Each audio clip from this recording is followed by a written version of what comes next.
Salut à tous les amis et bienvenue sur Carton Rouge TV, très heureux de vous retrouver pour une nouvelle vidéo. C'est l'avant-match 30e journée du championnat de France de Ligue 2, Paris FC Saint-Etienne, samedi à 19h.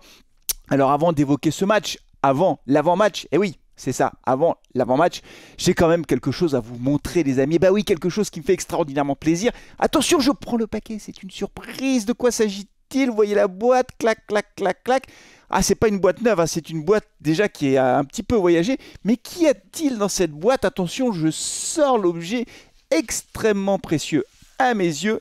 Le voilà, l'objet, il est dans du plastique. Je vais enlever le plastique. Attention, attention, vous ne savez toujours pas de quoi il s'agit. Hop, hop, hop, hop, hop, c'est très précieux. Regardez-moi ça, les amis. Il s'agit d'une maquette du stade Geoffroy Guichard, version Coupe du Monde 98.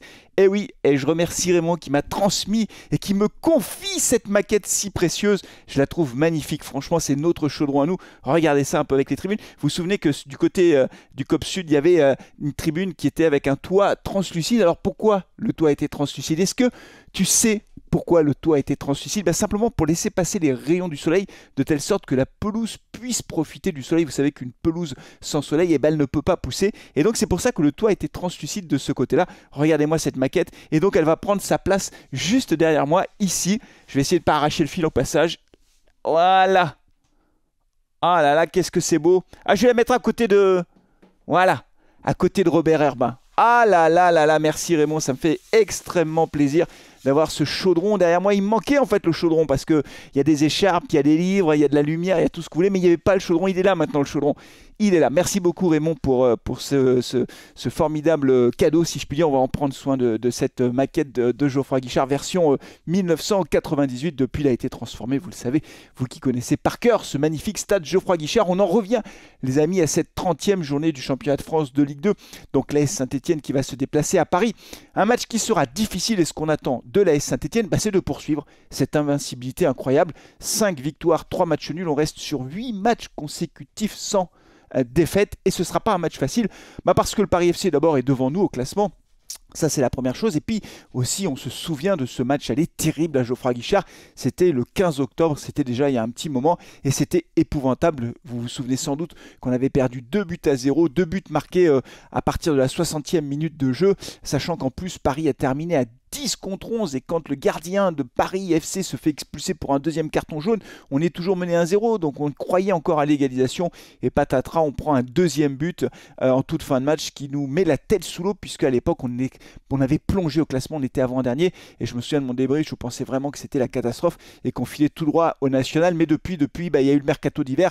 Il y a la remontada qui est en cours. Et donc du coup, on espère que nos joueurs, notre équipe, va aller faire un bon résultat à Paris. Franchement, un match nul, ce serait déjà un bon résultat à l'extérieur face à une équipe de Paris qui reste sur une victoire à Valenciennes, 5 buts à 4, incroyable, 5 buts dont 3 buts de Guy Lavogui qui en est à 13 buts, qui est un très bon joueur. Alors c'est pas notre Joshua Guy Lavogui, hein, c'est un autre Guy Lavogui, mais qui a marqué 13 buts et il en a marqué 3 lors de la dernière journée. Alors la particularité du Paris FC, c'est que c'est une équipe finalement qui marque pas beaucoup de buts. Alors je dis ça, mais lors de la dernière journée ils en ont marqué 5, mais avant ils en étaient qu'à 27 buts ou 28 buts, et donc c'est pas une grosse attaque, hein. Nous on a 43 buts au compteur, 43 buts marqués, 43 buts encaissés.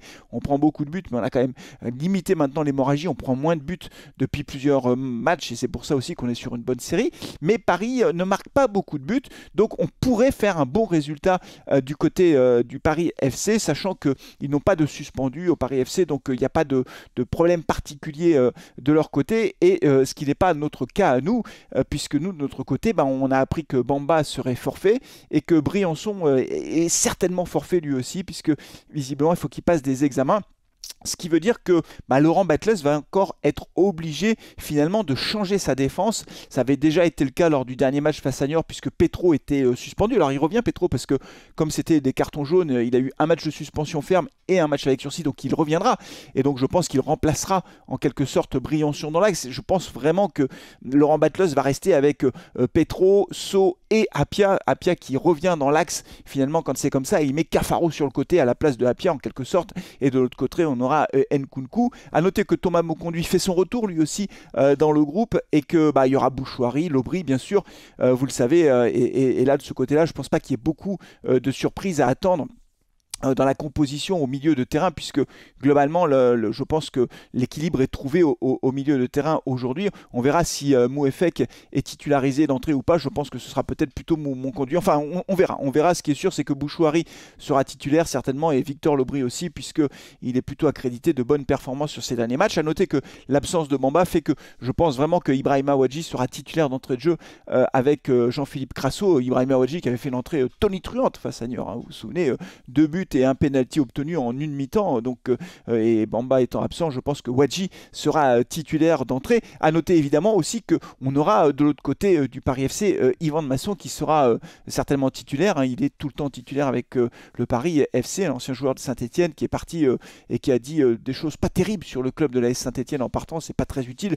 Et résultat des courses, voilà, Yvan de Masson qui au match aller, je sais pas si vous en souvenez, mais sur le premier but, il avait été pris, il y avait un ballon qui était parti dans son dos, et il était revenu à fond la caisse en marchant en fait. Il marchait, Yvan de Masson. Il a laissé partir l'attaquant et l'attaquant s'est retrouvé seul face à Etienne Green. Il n'avait plus qu'à lober le gardien. Mais on avait vu que Yvan de Masson était vraiment revenu, mais en trottinant. Vous voyez, c'était même pas, il courait pas en fait. Il marchait un peu vite quoi. Enfin bon, bref, voilà, Yvan de Masson, il est plus à Saint-Etienne et voilà, il joue au Paris FC, très bien, tant mieux pour lui. Mais c'est vrai que ce match nous rappelle le match aller où il n'avait pas été bon du tout, Masson, et on le retrouvera sur le terrain sans aucun doute à Paris. Donc voilà, donc on espère quand même pour terminer cet avant-match, on espère que les Verts vont réussir à faire une bonne performance au Paris FC. Ce qu'il faut avoir en tête maintenant, c'est que on n'est pas encore maintenu, c'est-à-dire qu'il faut assurer le maintien d'un point de vue mathématique au plus vite. Moi, je pense que ça se jouera à 42, 43 points. Pas en dessous, hein. Il y a 4 équipes qui descendent. Pour l'instant, on a 36 points. Donc, il y a encore 6-7 points à aller chercher. Il reste 9 matchs, 6-7 points à aller chercher. Donc, tous les matchs seront importants. Et tant qu'on n'est pas assuré de rester en Ligue 2, il va falloir jouer les matchs à fond. Une fois qu'on sera assuré de rester en Ligue 2, une fois que le maintien sera garanti, à ce moment-là, je pense que Laurent Batles rentrera dans une nouvelle phase de la saison où il faudra qu'il prépare la saison d'après, notamment avec les joueurs qui resteront au club. Il y a plein de joueurs qui se sont prêtés et qui repartiront. On peut citer l'exemple de Kader Bamba, bon, il repartira à Nantes, c'est un prêt sec.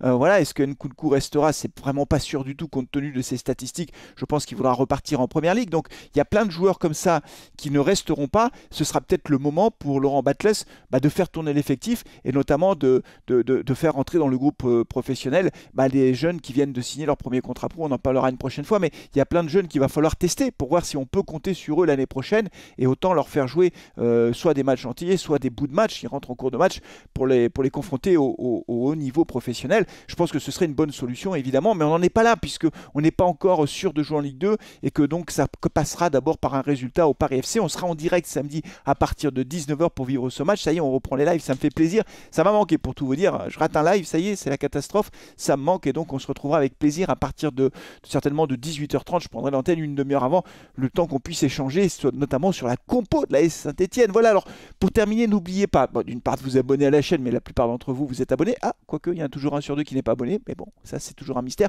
Donc abonnez-vous à la chaîne. Et puis surtout, lâchez-moi votre pronostic, les amis. Est-ce que vous pensez que les Verts peuvent aller rester sur une invincibilité à Paris? Est-ce qu'ils peuvent aller chercher au moins le match nul ou même la victoire? Dites-le moi dans les commentaires les amis et on se retrouvera donc samedi en direct. D'ici là, prenez soin de vous, de vos proches et allez les Verts et merci pour la maquette. Elle me fait plaisir cette maquette. Ciao.